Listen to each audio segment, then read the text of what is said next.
Panginoon, alagaan mo ang aking pamilya. Panginoon, maraming salamat sa mga bagong blessings na hatid ng araw na ito. Alam ko, Lord, na marami ka na namang pagpapala na ibibigay sa akin. Tulad na lang ng nagising ako sa araw na ito. Ito pa lang, alam kong may plano ka pa para sa akin.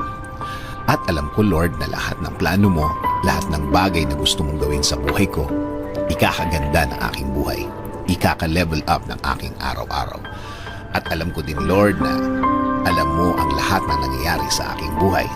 Alam ko din na bahagi ng blessings mo sa akin ay ang pag-aalaga mo sa akin, na gawin akong safe saan man ako magpunta at saan man ako andun. Ginagawa mong safe ang lugar na yun. At alam ko, Lord, na since ikaw ang nanguna ng aking buhay, alam kong patuloy mo akong i-guide sa mga darating na araw at panahon. At sa lahat ng aking gagawin sa mga susunod na araw, linggo, at mga taon na darating sa aking buhay. Kaya ngayon, Lord, kasama po ng aking dasal na ito na alagaan at protektahan mo din ang aking pamilya, Lord. I-bless mo sila sa lahat ng kanilang gagawin at pupuntahan. Patuloy niyo silang i-guide at gagawing blessed kahit saan man sila mapunta. At alam ko din, Lord, na meron ka ding magandang plano para sa kanilang mga buhay. Alam kong i-guide mo din sila sa araw na ito.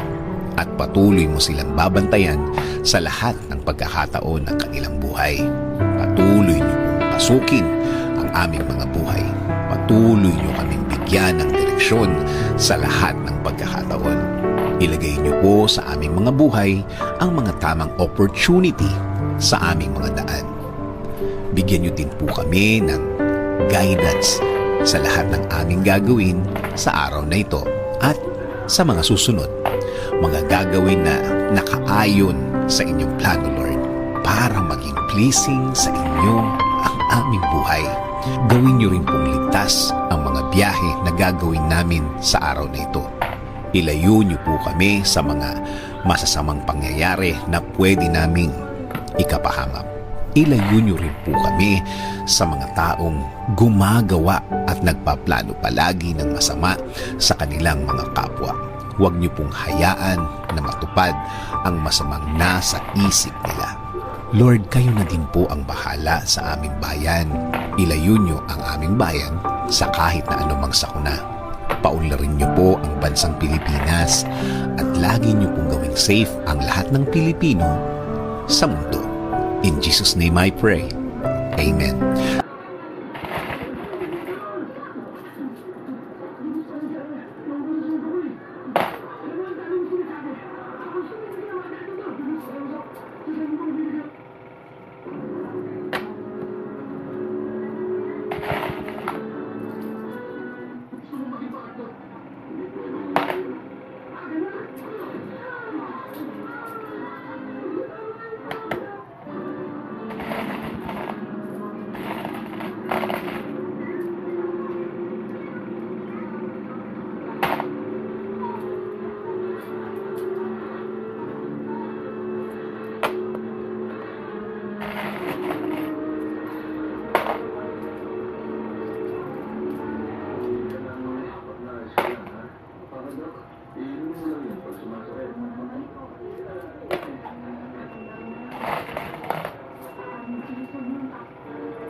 Tinanong ba sa kapatid mo kung anong pinagmulan mo? Hindi na mo sabi.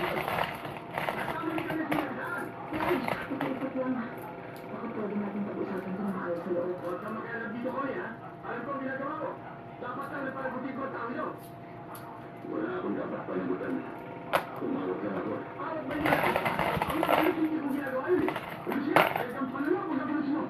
Kung nabatin mo, pantayin mo, sigurado ka ng panalaw. Pangalaw ka pangugupin sa mga tao ito.